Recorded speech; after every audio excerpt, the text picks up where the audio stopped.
The reason that I got involved in social media was because of a campaign that we did with Sony Consumer Electronics for the launch of their Bravia TV, and out of that came some sort of very significant bits of information that made me change the way I think about digital marketing. And we were Sony's digital agency for Pan-Europe, for the Consumer Electronics division. And we were working with Fallon, the ad agency, on the creation of a campaign to launch the new Bravia TVs. And so for this, Fallon were making one of their kind of visual spectaculars, and we're over in San Francisco. And I don't know whether you remember the ad, but it was a series of balls bouncing down a hill in San Francisco. So really big visual sort of extravaganza. And to make it, Fallon literally got cannons and dump trucks and hoppers full of balls and tipped them down the hill in San Francisco. So you've got this thing happening in the real world, which is really sort of exciting and dramatic. Meanwhile, we're back in London preparing to make the microsite and the banners and the wallpapers and all the usual kind of bits and bobs that go with a digital marketing campaign. And because it was a new product, the name Bravia wasn't online. So we were looking at mentions of Sony TV, Sony Bravia, were people talking about it online. We're just kind of scouring the net using very rudimentary sort of search methods. And somebody found a couple of pictures on Flickr where a member of the public had gone out into the street and taken a photo of these balls flying down the hill and posted them on Flickr. And Flickr has comments underneath it, and somebody's, wow, what's this? And they had some other comments, and somebody else had written a blog post about it. And so there was this tiny, tiny little conversation going on about the ad shoot. And we noticed that and thought, well, that's odd. What do you do with that? And we watched it for another day, and there was a bit more chatter, and people started to twig that it was Sony. They'd been down to the street and spoken to the crew. And so we went to see the client. We were working with OMD, the media agency, and they were very, very supportive in this. And they went along with us, and we said to the client, there's this thing going on where people are talking about the brand. Sony, up until that point, had sort of varying fortunes with the Digerati, and most recently they had this rootkit debacle where they'd put basically spyware on their music CDs in the US. Now, consumers don't really care what part of a company does something. They see Sony as this kind of homogenous entity, and so if Sony Music in the US does something, then Sony Consumer Electronics in Europe gets painted, tarred with the same brush. So we had this issue that the online reputation of Sony wasn't great at the time. And here were people saying quite positive things about Sony. Things like, isn't it great to see Sony embracing creativity again? This is really exciting. Sort of positive commentary. So we went to see the client and said, look, in the context of all these bad things, here are some people saying some good things about the brand. We think we should capitalize on this in some way. And this is an unusual thing for a brand to do, especially this was 2005.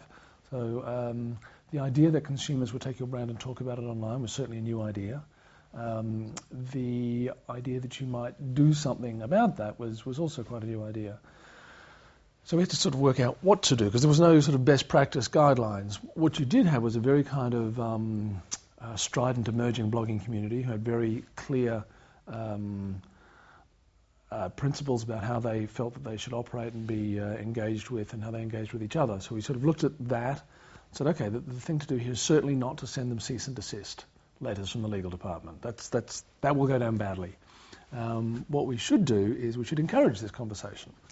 And so we used the analogy to the client to think of this as a cocktail party. If there were two people having a conversation and it's going really well, and you want it to continue, you don't want to barge up and go, stop talking about that. You don't want to kind of push your way in and say, well, let me tell you at the time that I was. The best thing to do is just to fuel it. Turn up with a tray of cocktails and canapes and keep the conversation going. So we said, okay, that's what we suggest we do. We're going to do a blog fodder campaign. We're going to feed this conversation, give them more things to talk about. And so we contacted Fallon in San Francisco and said, look, this is going on. We think it's a good thing. They said, we're not too sure about it being a good thing because we're waiting for the TV moment. We've booked all this media, and that's when we want to kind of release the advert, which is absolutely understandable. We then sent them a link to a bit of video that was on Google Videos. This was before YouTube, and it was someone with a handy cam holding it out the window as their balls went flying past. This is one of the sort of 2 dozen conversations going on, and we sent them this link. And they said, see your point, that's not great, because what we've now got representing the brand is this sort of fairly rubbishy handheld footage, which is kind of standing in for the advert. She said, okay, we get it, fine, we'll send you what we can when we can. And over the next sort of few days, they would send us various bits and bobs that we could put online. So meanwhile, back at the ranch, we go, okay, fine, we've got this conversation going on, we've got some, they've got client buy-in to say that we can do stuff with it, and we've got Fallon sending us some assets. How do we put these into the conversation? You know, what's the cocktail tray? And we, I mean, at the time we were working in a design agency, so what we would normally do is we would spend 3 months making a beautiful €100,000 flash microsite. We didn't have 3 months, we had literally hours. And one of the developers said, I could build your blog, take me, I don't know, a couple of hours. And one of the designers said, well, I could skin that for you so it looks kind of on brand and, you know, all nice. So what's that going to take? And they said, oh, you know, an afternoon.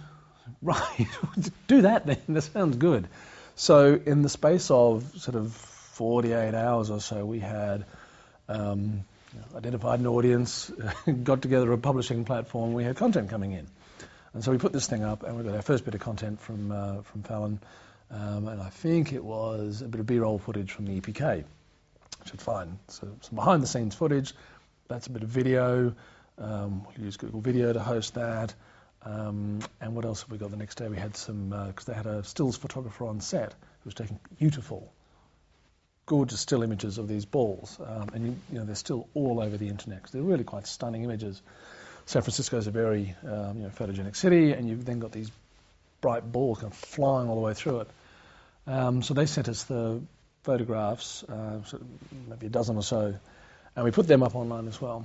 And we also put them up in a zipped file. So with the message, if you want these, please download them. So here's this blog, this little kind of really fast, cheap content managed system. And we needed to let the audience now know that this thing existed. It's ready to go. And there's this thing where my bloggers watch who link to them. They look for their pingbacks because, you know, they're little publishers and they want to know who the audience is. So we linked to them. Just said, oh, we noticed that there are some people who are interested in what's going on in the San Francisco ad shoot. Here are some of the online comments. So we linked to them. They went, well, who's linking to me? Oh, it is Sony. Oh, look, there's all these treats and goodies. So they sent their audience to look at it by linking to us. So